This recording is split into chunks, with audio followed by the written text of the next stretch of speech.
Hello, everyone. Welcome. I have a question that I was pondering. I thought I will come and discuss. Hi, Tracy. So I was asking this question: are we spiritual beings going through human experience? Are humans growing to be spiritual? This is not a new question. It has been the age old, and many people answer according to their beliefs, their experiences, right? Um, I'm going to tell you about my experience of this. You know, it's a kind of deep question. When we thought we're going to grow up and be good human beings and have a good, comfortable life, and then we'll worry about uh, growing spiritually when we have all the desires and everything are fulfilled, and we will take up the quest of spiritual. That was the trend in India, right? Mainly Western materialistic modern life, and then weekend religion, like go to the temple in the weekend and ask the god something and all that. And then for me to come to that statement where they say we are the spiritual beings and going through human experience. And we are not human beings trying to grow spiritually and reach the spirituality and all that. That was very telling on me, and you have to look at it, and it seemed really accurate.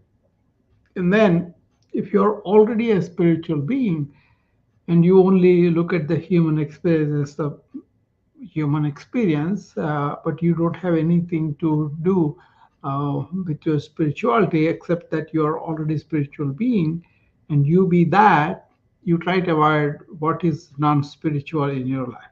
That cut down a lot of materialistic purposes, lot of thinking that I'm going to grow spiritually, because the the reality brought to your face is that you are, to begin with, you are spiritual, and you just are going through this human experience.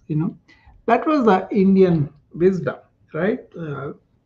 It was shocking too, and first said, Ramana Maharshi is the one who said, you are already a realized person. Everybody else I know were trying to be enlightenment or nirvana or satori, whatever you call it. They're in for that. They are going through the human experience, always hoping for, I'm going to realize that someday with all my karma yoga, bhakti yoga, raja yoga, and then jnana yoga, then I'll realize myself, who am I?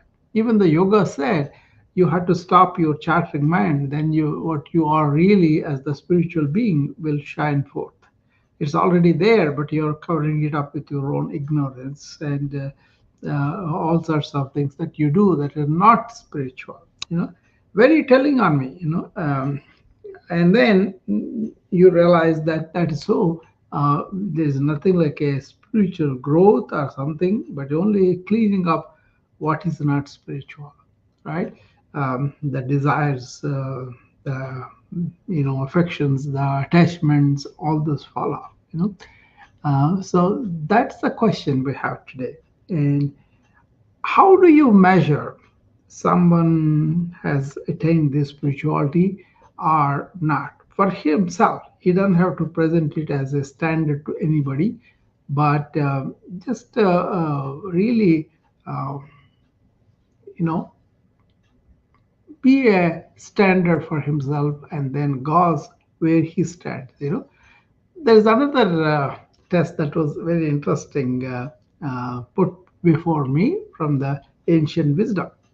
They said, you open your eyes and you close your eyes. If you feel after closing your eyes you have no agitation of the mind or worrying about getting some things done or desires and all that, then you are peaceful if you are spiritual. So if you are a spiritual person, if you close your eyes, peace is already there. It dawns on you. And when you open your eyes, because you're so fulfilled spiritually and otherwise, you're going to see what can I do for the world. That's what they defined as a spiritual person, right? But on the other hand, if you close your eyes and you have a lot of agitation mind, no peace, always running after something and worried about whether you get it or not, and basically no peace, no happiness, then you are not spiritual. And that kind of person, when he opens the eye, he will ask the world, "What can you do for me?" That I thought that was very simple but very effective way of looking at our own self. Don't have to report to anybody. You just look at ourselves and say, do I have peace inside? Do I have happiness inside? Or I'm going after something all the time. I'm always worried about how my life will be. And also, do I really look at the world, and when they open the eyes and they look at the world and say, hey, can you really need something? Or can I do something for you? That kind of thing. So, coming from the abundance, you have things to offer, and that's why you don't ask anything from the world, but rather you want to give the world, right? So that's a very easy way of assessing ourselves. How are we? What are we doing? Are we spiritual or are we materialistic? Okay, and if you are materialistic, you may think that I can do grow from here and be a spiritual being, but in reality, you are already a spiritual being that is animating the body and mind and using them as tools, right? It depends upon how you view the whole thing of spirituality by yourself, right? Some people use spirituality to have transactions done in their life. I see so many people going to the temple asking for something. In return, they will offer a coconut or fruits or whatever, and they think they can corrupt the god and get their things done. That's a transactional thing. I think that's such a waste, because using the spirituality, you could have this transformation within you, and that's a real purpose of religion, spirituality, and all the philosophy talks and all that. At least I see it that way. So if you are really spending in the company of spiritual people and you're studying spiritual books with the hope that you will have transformation from within yourself, then uh, that is really spirituality is used as a human being, and then you would have the peace and happiness, at least somewhat, right? So this is an important question. The question is, are we spiritual beings? Are humans growing to be spiritual? Where are you? What is your take? You know, so you could come and tell me about it if you have a thought about this, and this really puts you in a. So let's see, a friend is coming, Ruth. Okay.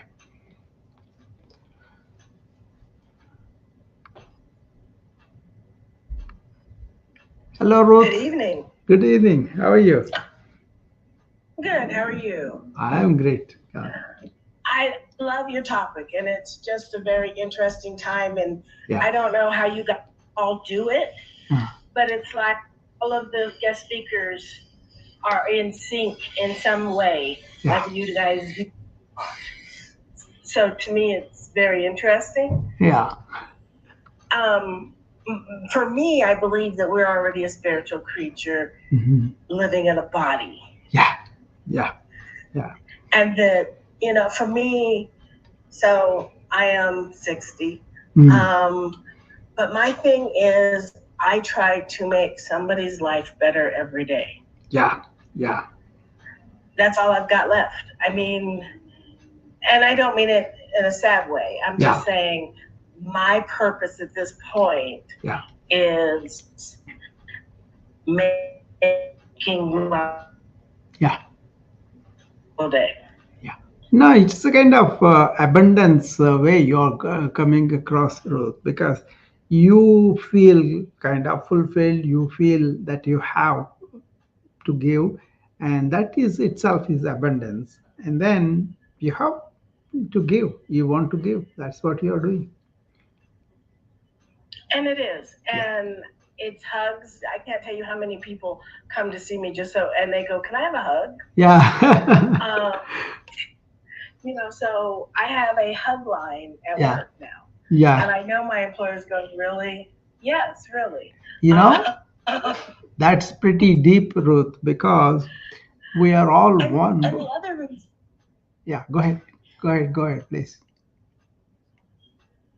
no, no, you're right. We You are and cutting if off. we could figure that out as human beings, Yeah, it would be so much simpler. yeah. You see, If I, people understood that we are one. yes, yes. That's how I was brought up because the Indian ancient philosophy said we are all one family, not just our family, but the entire human tribe and the animals and planets, plants all together.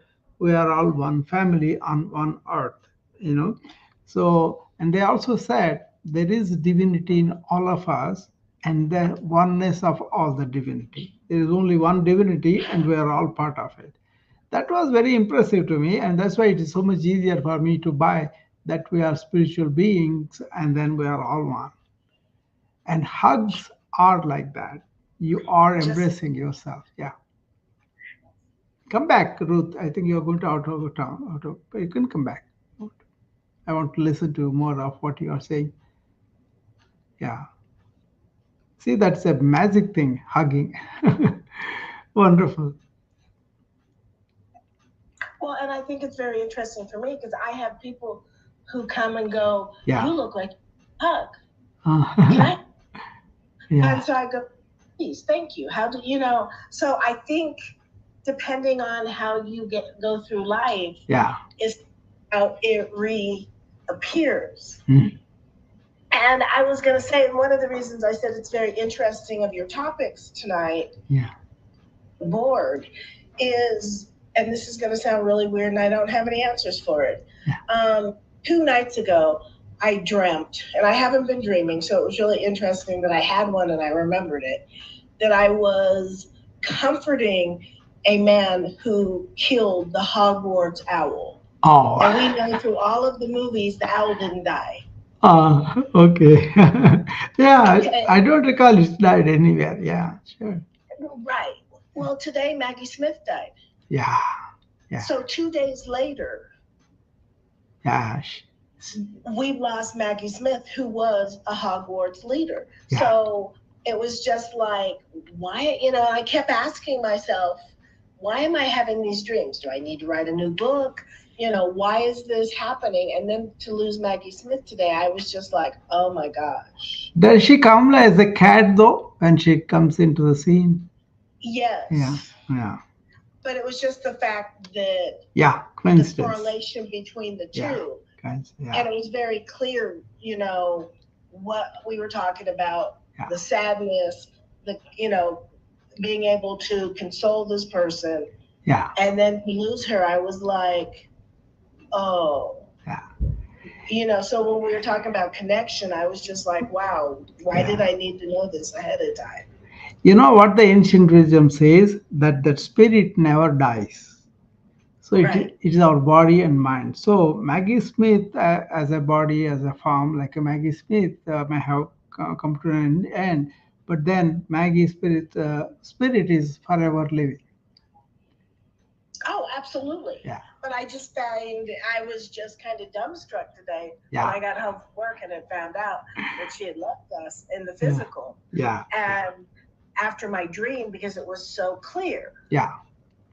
and just having to console this person, Mm.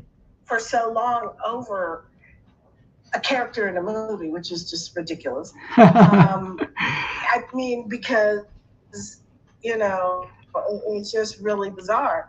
But Yeah. like I said, just the correlation to find out that, of her passing, I was just like, okay, like, Yeah, it's a do I want it? I coincidence. didn't ask for any of this information, I don't think. Yeah, it's a coincidence, It, and yeah, but it is kind of interesting. You should have the dream, and she is passing away today. That's very interesting. Yeah, I can understand that. But Maggie Smith had a wonderful career, and she won awards, she won accolades, and she really enjoyed her career as a whole. I know her from the beginning, so when she was a very young woman. So I know her career is very much, fulfilled for her, even if you take that way. You know, I don't know how she is spiritual and all that, but she had a fulfilling career, Maggie Smith. But she became very famous in those series, and also I think the PBS series. Those two really brought her fame. Harry Potter and then this one. Okay. Uh, Anyway, but that's very interesting, Ruth, that you should have a dream and then she has it. Yeah, that, it makes you wonder. But there is a language that's beyond our mortal self of the body and mind, and there is communication at the spiritual level. So, really, spiritual evolved people do tell us a lot of things, but the real, genuine ones don't make money on it. But then they can tell you about it. So it's kind of very it's there, that kind of thing. So yeah, Ruth is coming back.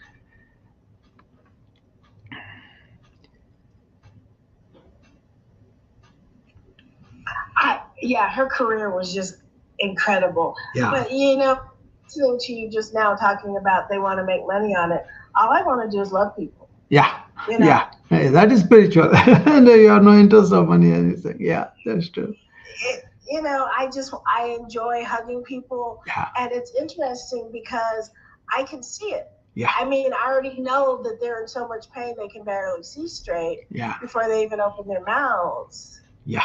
And I took a picture with a customer today because she had no hair and I wear very little hair. And she was like, I'm 3 months post cancer. And she goes, and I love your hair. And I was like, and I love yours. Yeah. But without even knowing that, because she had a hat on, I knew she was suffering. And so some days it does get hard. Yeah. It's easy to get tired because of feeling the people in the room. Yeah. But the cool part is every time I have somebody sad who needs a hug and gets the hug, I get somebody who is doing well and happy and lively. Yeah. And it's like they just bring it back. Yeah. They bring back that clarity for me. So it's a very interesting thing. And I didn't think of it as spirituality because I don't feel that I focus. I don't believe I pray. I just get through each day hoping that the next moment is still another good moment. The feelings, the thoughts, they are all related to the mind, and that's not even spiritual. Actually, what is spiritual is you are in that oneness, accepting people by the hug and not having any expectations, any mind activity within. That's all spiritual. So you are bringing them back to the fold of the oneness. That's why they feel so good. On the other hand, if you have some kind of what they call vrittis in Sanskrit, like a movement of thought or feeling or analysis or anything in your mind, and that corrupts that loving energy of the oneness. And when you are hugging them with pure heart, with no movement of the mind, that is really resisted. The other person can feel that.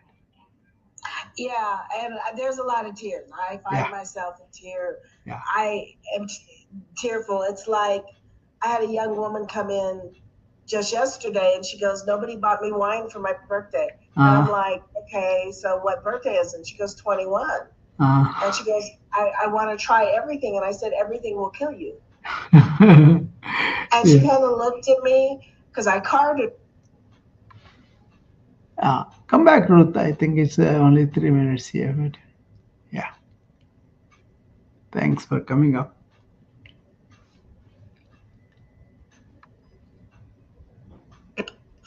I've enjoyed the conversations, but I carded her because I didn't believe she was of age. Yeah. And I said, everything will kill you.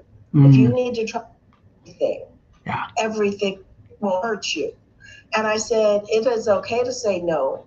It is okay to not partake. It is okay not to. And how you choose to live your life from here at this age now is going to define your friends. It's going to define places that you shouldn't or should be in. I would say, so you choosing not to do this is, and nobody had told her it was okay to choose not to drink. Because and so she's. What I was going to say was I gave her some flowers. She came in crying, and she goes, nobody told me. She goes, you're the first person who told me it was okay to say no. Wonderful. That's love, giving love, and then telling them the right thing in a loving way touches her, So that's spiritual, definitely. And I'm not trying to be. There's no goal of being spiritual. No. I'm calling it spiritual. You don't pretend that, and you just are yourself, But that is what is your spiritual being is, where your mind is not analyzing, calculating, and all that. Your heart is coming out, and that is spiritual for me. You see what I mean? Thank you. Yeah. I see what you mean, but I'm just trying to love people. I'm just trying to. That is a deeper sense, Ruth. Once you are born with the spiritual heart, and the mind grows out of it. It's supposed to be guiding in our life, but then we identify with the mind and forget the heart. Bringing back the mind to the heart is spiritual practice.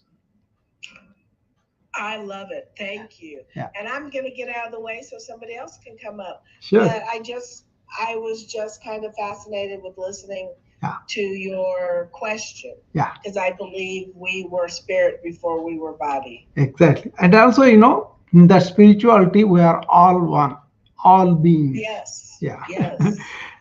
Very nice meeting you, Ruth. Thanks for coming up. Well, thank you. Wonderful. That hugging has so much in that, people who can really hug with completely. My mom was an example of that. She was born in India and brought up, and she had kids. I was the seventh kid for her. So she lived long, 88 years, right? And then in the last few years, last 8 years maybe, she came to United States to stay with me. And we were showing her around, and she enjoyed it. And she passed away at the end of 8 years. But then when she lived in here, she made so many friends because whoever visits, whoever comes, she gives a warm hug, with a big smile. And they loved it. Everybody who don't even know her, they loved it. And then she kind of lived a heartful life throughout her life. It kind of rubbed on me, So I always kind of put my heart ahead in my medical school. Even when I came to this country, I kind of didn't want to get into this complete, mind crazy world, but more like a understood the value of mind and how to bring it back to the heart. And through the heart, you want to speak. That's what Ruth is doing by hugging and by really inviting them, make them feel like they're huggable, make them feel like they're lovable, and really helping them to establish in that oneness again. Even with one person, there is no difference. There is no gap between them, between their hearts. That's wonderful, Ruth. I think you're doing a wonderful job. I could relate to my mom doing that, even when she was very old, and when she died. So many people came to her funeral whom I don't know. And I was in the country for since 1981. But that's the power of really being nice to people and giving them a warm smile and hugging them. So that's all she did. She couldn't even speak in English, but she had her own languages. That's one thing. Other people came and talked to her Hindi, English, not English, Telugu, and Tamil. She knows three languages, but she doesn't know how to speak English. So that's wonderful. You made me remind my mother, Ruth. Thank you very much. So I was really kind of shaken to the core when I was told that you are actually a spiritual being and going through a human experience, and you not to grow into anything, but you're already that which is complete, which is abundant, which is peace itself, happiness itself. That they called in Sanskrit terms Sat Chit Anand, truth, existential truth. That is Sat.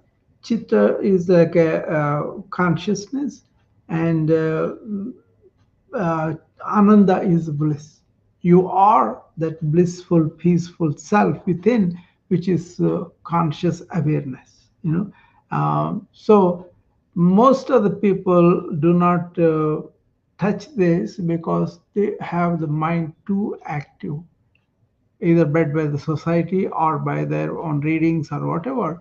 They think I'm a lowly human being. I have to work so hard. I'm selfish. I'm kind of angry. All these things are there. And they're all the qualities of the mind, right? Once you understand that, there is a mnemonic I developed on this. It's called GPS law. Each letter stands for something in there. GPS, G stands for what's called Gyan, Gyan. Gyan means that knowledge that you are already fulfilled self, fulfilled spiritual being, and all spiritual beings are in one. We are all one at the level of the being. Once you understand that, then you won't have any negative opinions about people or positive opinions about people, and that kind of purifies your heart. So that is the P, and then that one results in like a welfare and real good things in your life, and also it results in peace, and all these characters result in strength. Okay, that is the S stands for, and then that is the love, that love of oneness, that love of no difference, the love of no real opinions on people, all that helps you to be very purified within yourself. And that way you can accept people. Not necessarily that if they're bad people, they will say, that's okay, do the bad things. That's not it. Even if they're bad people, you would be forgiving them easily. That way your heart is pure. Okay.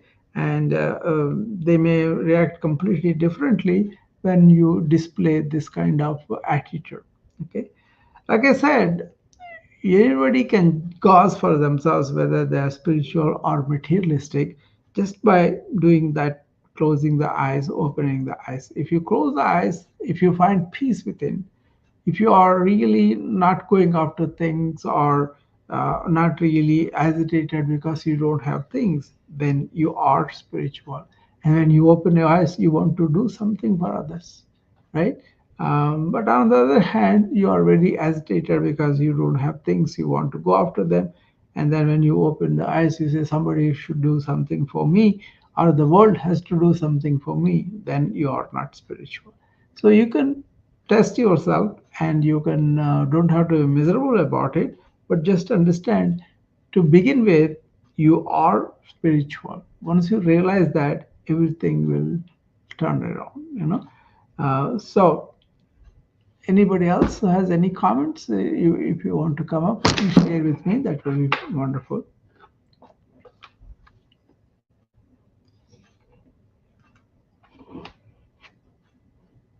Let's see.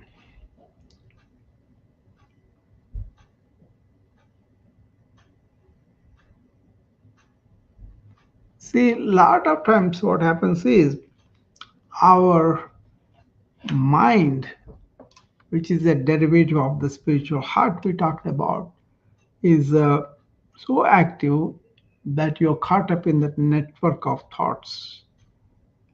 So much rumble, so much chatter, right?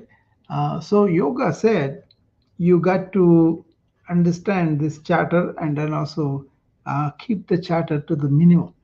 Then your real self will be revealed. So they say yoga, chitta, vritti, nirodha. Yoga means chitta is that mind, vrittis are the thoughts, nirodha, kind of stabilized thought, like kind of stillness of thought, kind of complete non-generational thoughts. Okay, it's a thoughtless state that it can achieve, you know. But what is happening in the modern life is we think too much. Oh, doing something practical things and thinking about it and stopping it is okay, but people don't stop it. They have an opinion about it, they have some conclusion about it, they have some future aspiration on it. So it kind of gets into a network, and that network goes on viewing itself, and then your mind is never still.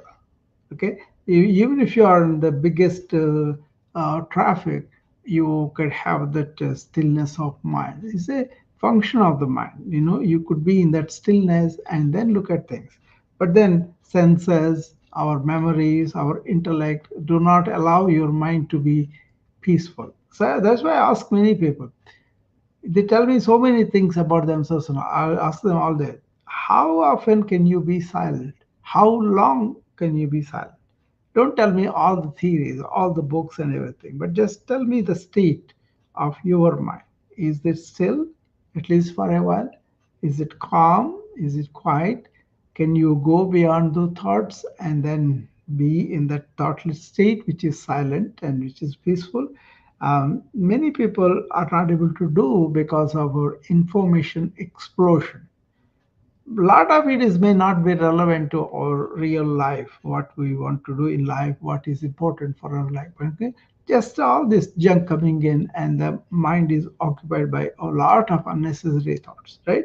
And if you allow these them all the time, the more you allow them, the more they form a pathway in your mind. It's actually real pathway. And these are so fortified. Next time some stimuli comes, and that acts up.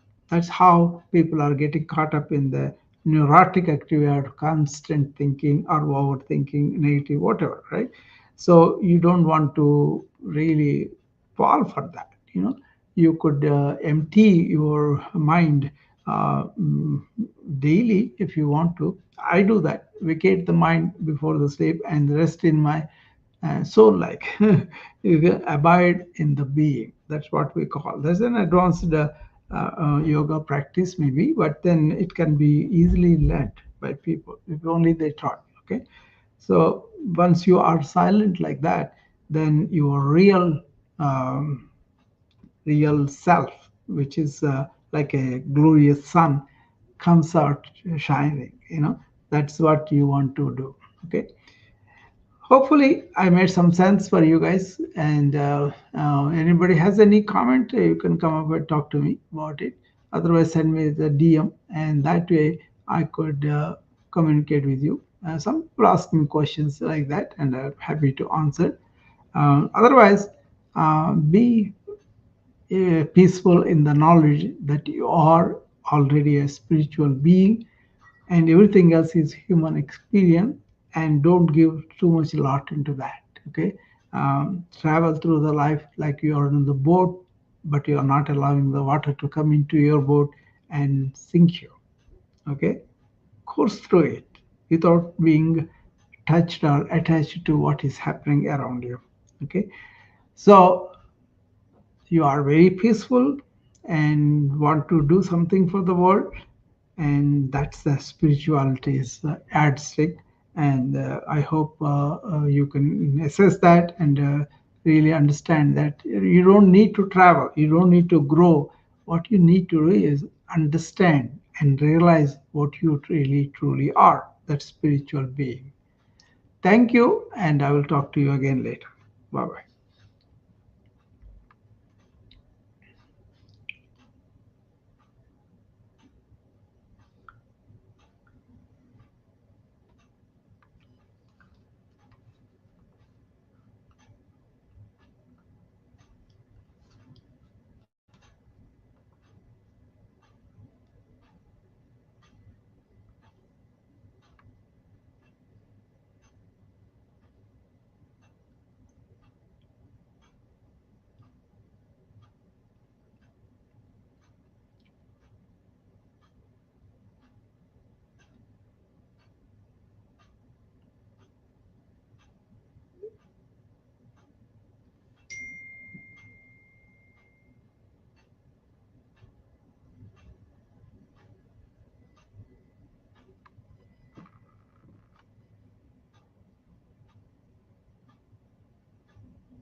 I was thinking about something else before you put me on the spot. I don't remember what it was now. Oh, there you go. Thou shalt not steal. That did come to mind. Don't steal. Right, right. Yep. Oh, and don't lie, right? Don't bear